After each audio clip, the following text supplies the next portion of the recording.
Hello, good morning. It's another din the life of Maestro. Nandito po tayo sa University of La Paz Campus. Dito po tayo kasama natin ang Tres Marias with Kuya Totoy upang mag-i-inquire po kung saan pwede mag-enroll si ah, Kumaring Irene. Kaya yan. So, nag-half day muna tayo. And then after that, after nating masamaan sila, ay pupunta din tayo sa ating school. So, nandoon na sina Kuya Totoy. Ayan. So, first ay pupunta muna tayo sa admin office para makita natin. Sobrang lawak. Ang lawak ng school. Oh, ang daming motor. Ay, saan init. Ang babagong gagalgating Ang daming motor. Mismo lang tindahan ng motor. Ayan. At saka lalaki ng building. May ginagawang napakalaking gym. Ayan.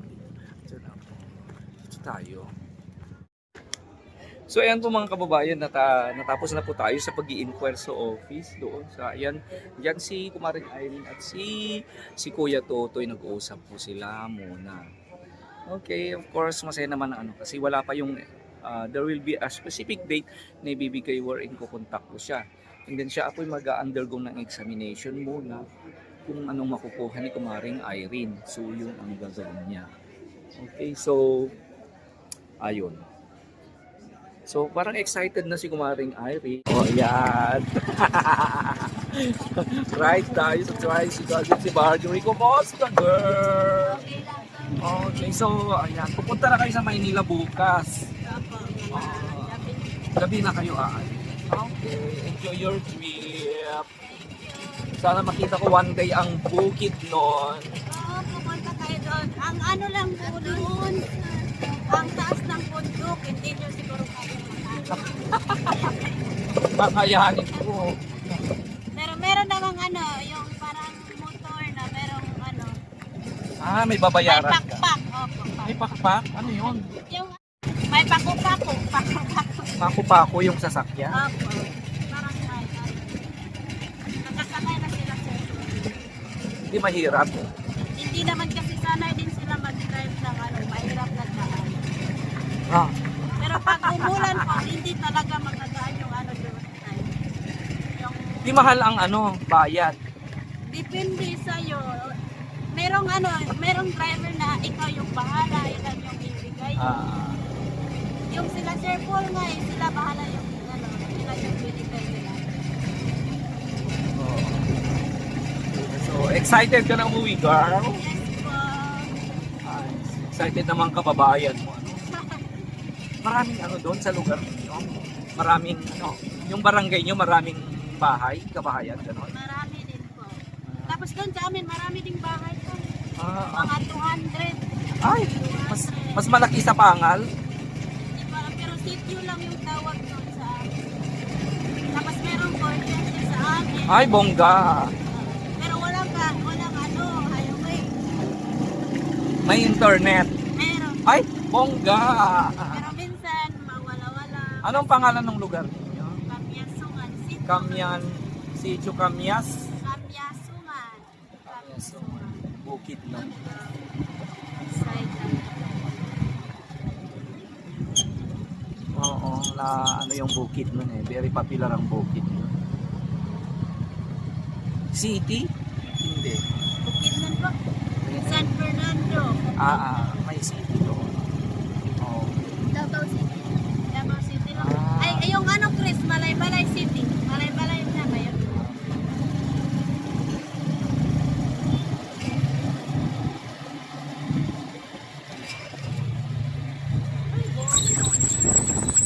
Ayan, so, nakita tenga. Oh. So, ayun, i-treat na lang natin sila. Nang sa ganun ay mag-enjoy naman ang mga bata. So, at least kahit papano, tikman din nila ang pinagpaguran ng maestro. So, ang init kaya maghalo-halo tayo at magkonting breakfast.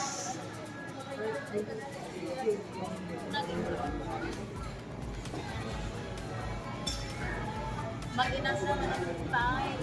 Ay, Siyempre, treat ko na rin sa inyo kahit papano. Matagal na naman ang time na lahat tayo magkakasama. Kasi uuwi this girl. Uy, wag kang mag-asawa ha pag uwi mo. Babalik ka rin ha. Wala na yun. Sawan niya. Wala. Alam mo, maganda na si Edmund. Ang ganda mo. Pero excited pa rin yung pinanggalingan yung Siyempre, mamimiss mo rin yung mga ginagawa mo doon. Mamimiss mo rin kami ni Kuya Totoy. Walang mag-o-cry sa inyo. Enjoy girl ha, enjoy. Kumusta na lang sa mga kapatid mo? Yung mga kababayan mo, kababata mo. Regards to your mama and papa and brothers and sisters and everybody.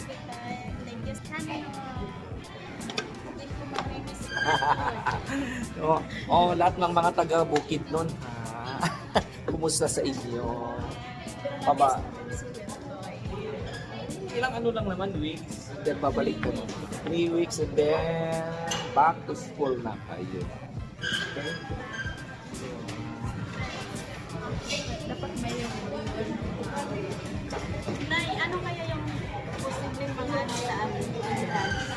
Entrance? Entrance exam. Sino? Ano kaya mga posibleng mga question? Ang entrance exam, ang question, what is your favorite food? Hindi. Hindi ko alam. Baka simpleng lang, mga information, math. Pero magtatanong ako ng mga nag-exam na ng ganun. Wala akong alam. I-love mo yung math. Wala kang magagawa kailangan. Oo, maraming nag-aayaw sa math. Wala tayong magagawa. I-subject yun. Pero hindi ko alam. Wala pa akong alam sa social work. Magtatanong lang ako nung graduate ng social work sa Lagangilang. Baka may mga reviewer na. Magtatanong ako mamayang hapon pagpunta ko. Basta i-tanong lang ako sa mga. Yes, ma'am. Ano pa, ma'am? Ano siya? Kasi pag malayo pa, dapat i-ano. Oo, magbasa ka, girl. Dapat may mga graduate na ng mga teacher. Hindi, as of now, ang gagawin mo muna, magbasa ka mag-internet ka nga sa mga English, simple English, grammar, o spelling. Ako dati, tinitignan ko yung alantay rin. Paano gamitin yung has. Dati, tinitignan ako sa amin. Paano, di ba magkapareho yung has. Paano yung gamitin? Ganyan. Tapos, Gagamitin mo lang yung has, have, had.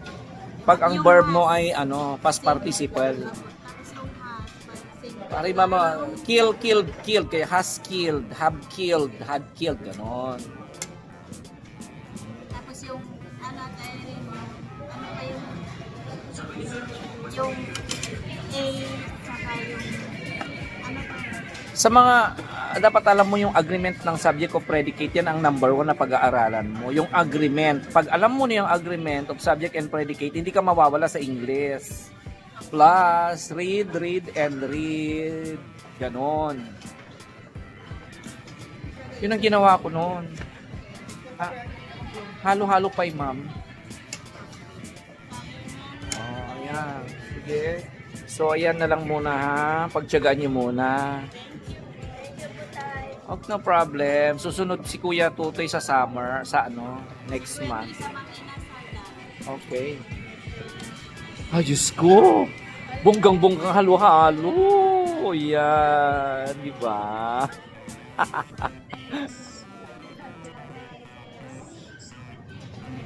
Sarap maghalo-halo, ang init.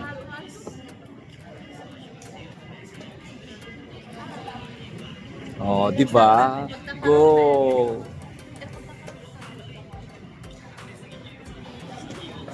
So, ayan. Let's eat together forever and everybody. Good morning. Shout out sa inyong lahat. Okay, dito ng mga girls natin, enjoying their day. And of course, together with us, si Kuya Totoy and me, ang pinagkakamalang magkapatid. Pero hindi. Diba? So, only in Abra. Ang sarap. O sige, kain kayo, girls. Don't worry about me. Makabusog kayo. Diba? At least dito na sa Abra nararanasan yung mga yan, ano? Hindi naranasan. Walang ganito doon. Malayo. Malayo. Oo. Okay lang. Kaya enjoy. Ilang taon na lang balang araw yan. Enjoyin nyo yan pag may trabaho na. Pag mga professional na kayo. Kahit ano nang kainin nyo. Kahit saan na kayo pumunta.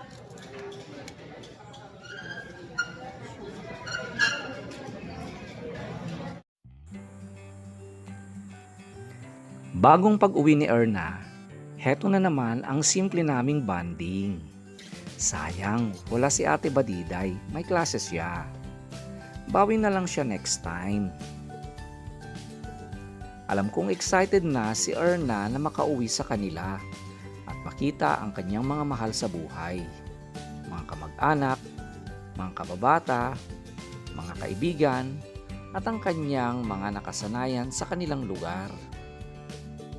At ang kanyang mga kamag-anak, sigurado ako na miss na rin siya. Ganun din si Kumaring Irene. Excited na rin siya sa kanyang pagpasok sa kolehiyo.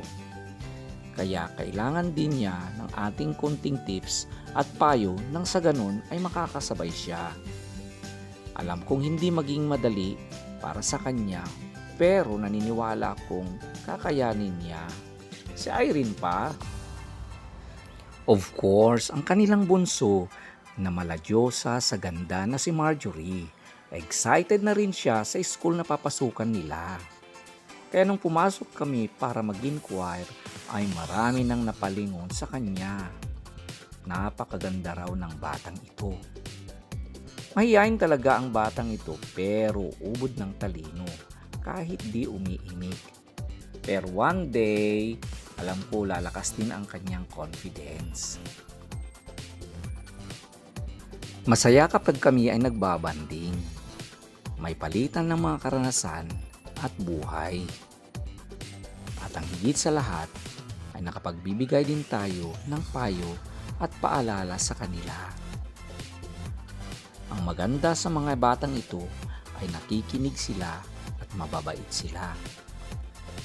Kaya naniniwala akong hindi malayong maaabot nila ang kanilang mga pangarap sa buhay. Yan ang mga Marias ng Abra.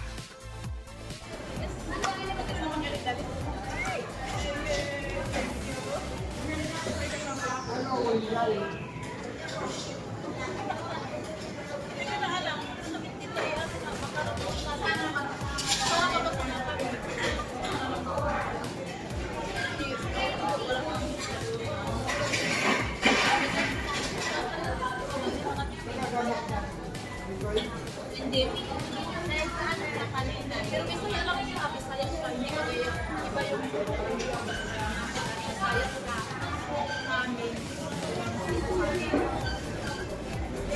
Done na po tayo. Tapos na po tayo sa ating pang pag-good vibes sa mga Maria. Okay, the future college girl. Thank you, sir. Okay, it's okay. Saan yung bakasyonista?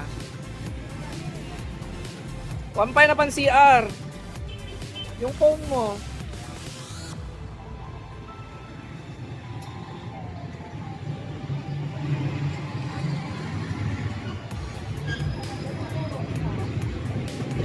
Thank you, girl. Oh, ingat mga girls. Bye. Okay, kuya, ingat. Okay. Okay, nakaalis ng mga Marias. Then Kuya Totoy, mayroon din silang lakad. And of course, tayo, babalik na rin po tayo sa ating lakad. Punta tayo ng school. Then after that, i-mission na naman as usual ang ating maestro. So maraming salamat po. Dito na naman ang ating maestro nagsasabing I love you today, tomorrow, and forever.